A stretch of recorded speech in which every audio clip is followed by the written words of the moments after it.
Well, guys, welcome back to the podcast. And this is going to be, let's call it part two of our Northern Cape Kimberley stories.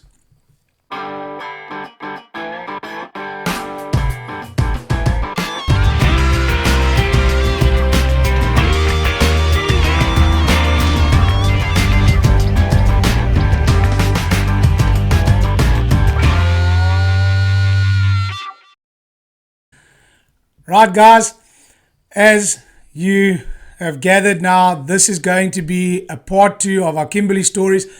But it was our second trip, and this is getting back onto the Stalking Shadow stories where I share great trips for, for great trips of what I've experienced with family and friends. It's not all about going to be what we've shared in the previous podcasts where I'm sharing tips and advice regarding the hunting industry. So this is just going to be a feel good story time. I can put it like that. Yeah. And I want to share this trip because a lot of people who actually know me personally know that I'm probably one of the most unluckiest guys out there. Like really, when it comes to something that's going to happen, it's going to happen to me. My truck will constantly break down and give me stuff even though it's well maintained, or something will happen or whatever. It's just one of those things. So we decided to make our Kimberley excursion, our Kimberley visit as, how can I say, as frequent as we could, or a yearly trip. So this time round, my dad invited a good friend of his, Uncle David Berryman, to come out. So then it was four of us going.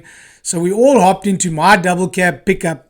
And prior to this, I had sent my pickup to have the wheel bearings done. And I'd had this issue with this truck previously. Obviously, we hunt our vehicles hard. We try and maintain them as best as possible. And obviously, throughout the world, you get mechanics and you get mechanics. And you get those who can and you get those who can't. Okay, you get the story. So I had endless drama with the one lot of mechanics that couldn't get the wheel bearings right on my truck. And eventually I had got a mechanic who did it. But now, over years of driving, the opposite side, the wheel bearing had gone. And my dad had a mechanic, and bless his cotton socks. I said to him, does your mechanic know how to put the wheel bearing in? Yes, no, he knows. I said, but Dad, I had both wheel bearings replaced on this vehicle. One was constantly leaking. To find that the wheel bearing that was pulled out was actually on the wrong way around. And we had that fixed. The side that wasn't leaking, the previous mechanic who helped me out said, well, if it's not leaking, don't touch it. So we didn't. But then when the wheel bearing finally gave up the ghost, now we had to fix it. So I explained to my dad and say, right, the wheel bearing's got a lip and it's got to go this way around so that it doesn't leak, and the guy mustn't overpress it on the shaft because it's going to leak. No, he knows what he's doing. So anyway, needless to say, I get my truck back and I drive around the first corner and I hear the scraping noise. And we're leaving the next morning, 2 a.m. So I think, okay, well, there's no leak here now. I'll give the guy the benefit of the doubt. Maybe he just bent the backing plate that now it's scraping on the drum. We'll just give him the benefit of the doubt. Anyway, we start our trip. 1:30, we rush around, we're picking up trackers, we go and fetch my dad's buddy, and we hit the road. 100 kilometers into our drive, I'm going, my truck's not driving well. There's something, it's all wobbly all over the show. It's not, just doesn't feel as safe as it should feel. And we go another 100 kilometers and it's still dark, hey guys. This is winter, the start of winter.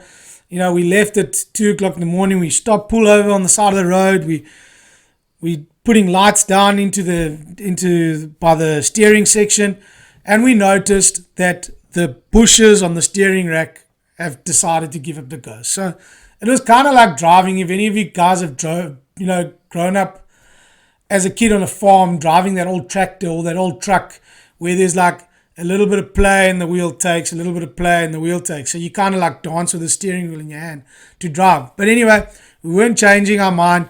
We were on our way to the Northern Cape because we had an epic hunt planned.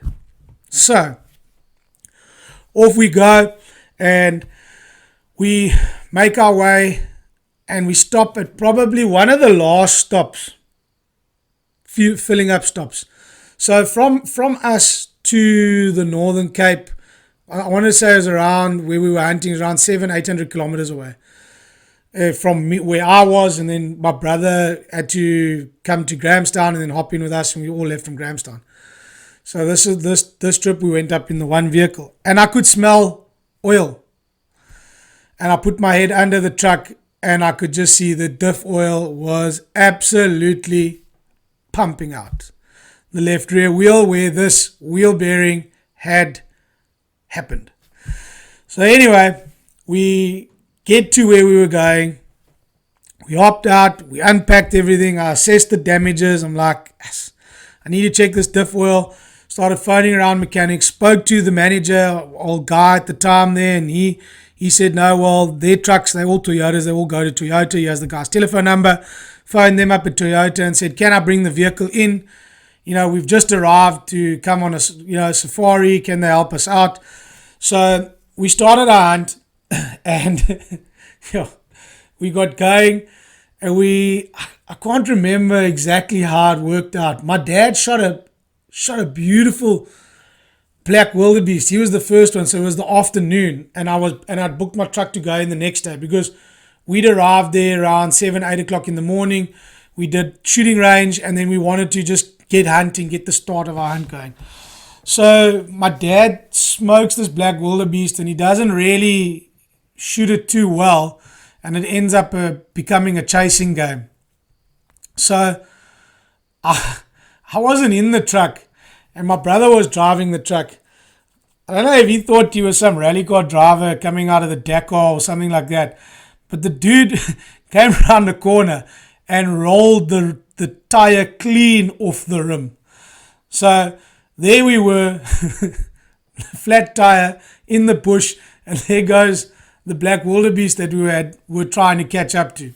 But anyway, put the trackers on it, we fixed the tire, and we got going again, and we managed to find this black wildebeest. He'd made his way back to the herd, and we got him as the sun was going down. My dad finished him off, and we got this black wildebeest. So now, guys, you must understand, it's all paid hunts. As South Africans, we're also paying for all our stuff. And I'm sitting there and I'm stressed about my hunt's gone into the toilet because now I can't shoot anything because I don't know what my truck's going to cost me. So the next day we got the guys to lend us a truck, and my brother and them carried on hunting, and I ran my pickup in and we dropped it off. They said it'd be ready by the afternoon. And we carried on hunting. I think, if I'm not mistaken, Uncle David started off the card shooting a really nice Gemsbuck bull. So I became like the glorified PH on a trip where I'm supposed to be hunting. So I was trying to guide all these guys around for these different things. And the worst thing that happened with this, I think it was this trip. No, that was the next trip. But anyway, so we carried on hunting, and my brother had spotted a beast of a Gemsbuck cow the year before. And you remember in the previous story I told you guys about, he lost a Gemsbuck, and we got there, they said they found his Gemsbuck and they brought us the horns, but it was a female, and we hadn't shot a female, we'd shot a bull. So Ryan was after this big female. She had one straight up horn and one that curled down like made I want to say like a ram. It came around like that and had a curl in it. And he asked the manager if it was on the cards to hunt, and he said yes, definitely. Why do you want to shoot it? He says he just really liked the look of it and it was unique to him, so he was after that. So he managed to catch up to that, and he hunted that, and that was like really awesome. My dad had shot the black wildebeest this time. I'm trying to think what else he was after. He'd shot a springbuck. And while we were out hunting, we spotted a magnificent kudu. And I'm here honest to say to you that I misjudged this kudu absolutely six love. It happens, guys. Spiral horn animals are one of the toughest to judge. And being in the Northern Cape, it's very wide and open. This bull walked out in the clearing and it was unreal. And my brother saw this bull and he had his heart set on it. And he was like, I'm ready for, I want this bull. And he phoned the manager to ask her, are they kudu on quota this year? Because the year before we'd hunted later in the season. This year we were the first group of the season. So making sure that's a good thing with the landowners or managers, whoever's in charge, what quotas they have. And my brother got hold of him and he said, no, there are 2 kudu bulls on quota. You're more than welcome to hunt one. But the evening, it was getting late and there was a cut-off time to hunting there. So I think our cut-off time was like 5 p.m. Yeah, they were strict, and you want to stick to the rules, guys, because you want to be back there and, be welcome back year after year to hunt. So we left the bull for the next day. I ended up going to go fetch my pickup, get there to the dealership, and the dealership said, well, who put the bearing in? I said, well, the bearing was put in a day ago. He says, well, they put the bearing in the wrong way around. And I just stood there and I shook my head. So anyway, I had to go back and tell my dad how great his mechanic was in a whole lot of colorful words that he absolutely botched this up. But needless to say, I had gone and spent all my money that I was going to use to hunt by fixing my damn truck so we could get back home. So I went around, like I said, as the glorified professional hunter and helped everyone shoot their animals, and I wasn't going to shoot anything because now I was broke because I just paid the bill to fix my truck. And we were there for, I think it was 5 days already. It was a 5-day trip. And the manager came to me and said, no, Wayne, man, yes, he feels bad that we've traveled all this way and I haven't shot anything. He said, go shoot yourself. What did you want to shoot? So I said, I was after a red hartebeest. So he said, because I wanted one to put on my wall. So he said, you're more than welcome to go and hunt a red hartebeest. So I went out, and this time I went up there. I'd taken my sporterized old 303 Lee Enfield, and I had done some loads because we were going to shoot far and flat. And most of you guys listening to this podcast will be saying, what the hell is he taking a damn 303 for to go shoot somewhere where it's far and flat? But I had gone and loaded 125 grain loads for this 303. It shot more or less like a 6mm with a much bigger hitting surface. And these are the loads that I put together, and I went up there, got myself on a red hartebeest herd. The wind was absolutely cranking. I think it was about the second last day, and I squeezed off a shot at about 350 yards, I want to say, nearly 400 yards, and I smoked this thing. Little far back because of the wind, managed to hold where I needed to for the wind drift and put a second shot in him, and he went down, and shot myself a beautiful red hartebeest for my wall and some meat for the pot. So not all was lost because of a great guy who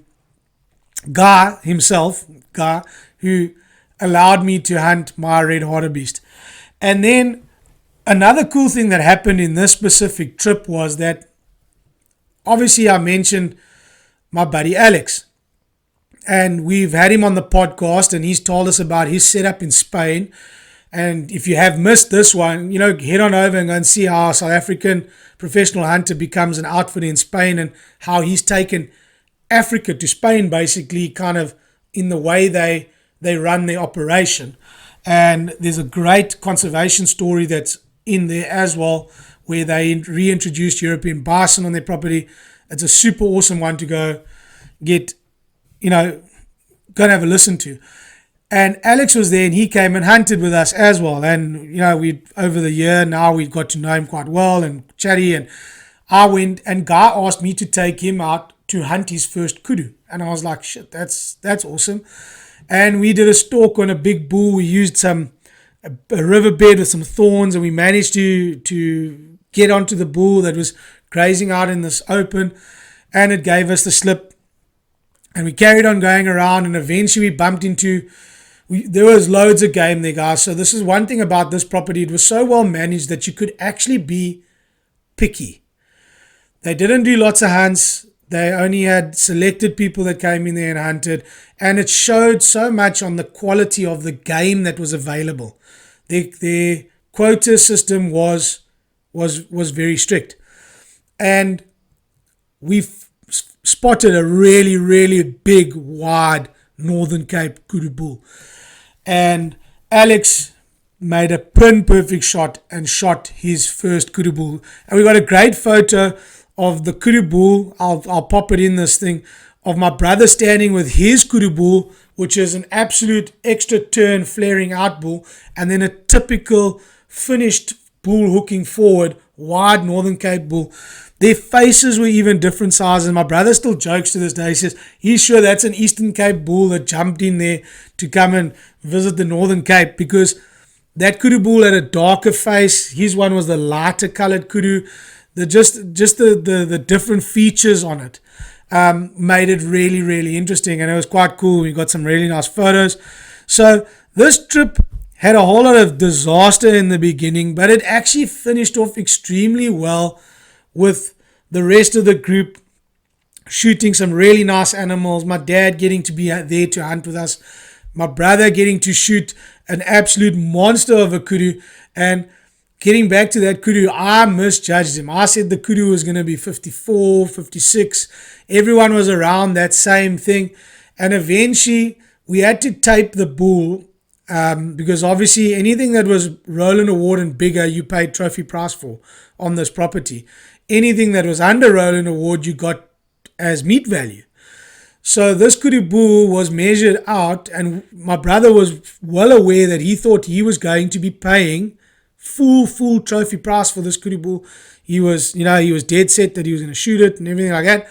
And it measured out that it was 49 and I think 7/8. It didn't hit the 50 mark. But if you see the kudu bull, the photographs I'll post here now, the bull is exceptional. No one would have turned this bull away seeing him walking out there. Unbelievable kudu bull, unbelievable stories. And we just had another cracker of the trip that when we left there, we had already planned to book our trip the next year. So, guys, just another great feel-good story with a lot of downs in the beginning and ending on a high, and just thoroughly enjoying being out in another part of South Africa and experiencing the hunting and how different it is there to the Eastern Cape. So, if you're enjoying these, guys, give us a thumbs up, hit the like and subscribe button on YouTube. Make sure you switch on that bell notification and stay tuned for more awesome episodes of the Stalking Shadows podcast. So, till later, guys. Cheers.